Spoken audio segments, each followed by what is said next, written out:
We're joined now by Jacob Dallal, advisory board at Fighting Online Antisemitism. He's joining us from Tel Aviv. Jacob, we are seeing attacks and threats against Jewish communities in multiple countries right now. So I want to begin by asking, what should the Jewish community be on the lookout for right now? How can they protect themselves from this surge? Well, obviously, it's a very tense time, and indeed, it's going to push some very bad actors to do some bad things. And so, first of all, there's what they call hard defense. It's to make sure there's security, to make sure you're doing the things that you need to protect your people and your institutions. So, thankfully, the security people at the synagogue in Michigan were able to repel the terrorists, but if they hadn't, one can just imagine what he might have done. So obviously security is the first and a basic.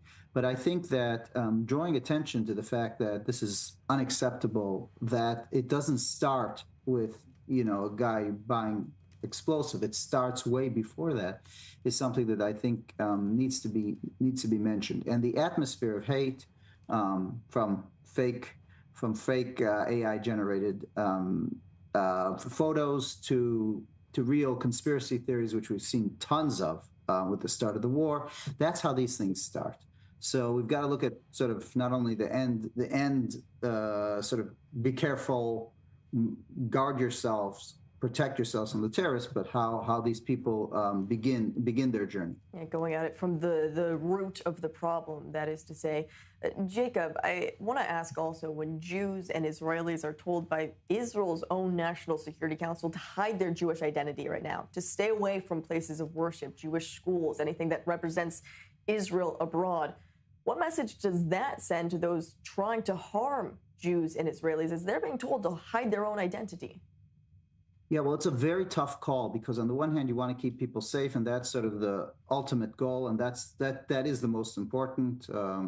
Pikuach nefesh, saving a life, trumps everything else. So if you need to be more careful or more less exposed, especially in this period, I think that's fine, and that's probably a reasonable advice. But generally speaking, the proper response to anti-Semitism is redoubling on your Jewish faith and your Jewish identity and just being Jewish and not being ashamed. So I think we have to know when, on a very very specific time frame, due to a very specific threat, we got to sort of lay low. And I think that was the advice.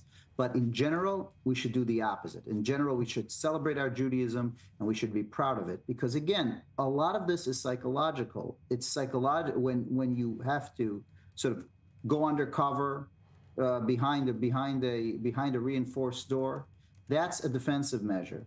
And then in a way, the terrorists win by just doing that. The anti-Semites win just by the fact that you have to become more guarded. And so when this is over, let's celebrate. Let's celebrate our Judaism. Let's celebrate Israel. Let's celebrate who we are and not be afraid. And what can authorities and governments do to help celebrate Judaism and celebrate Israelis? What more can they be doing to make sure that people can express their beliefs in an open and proud and safe environment?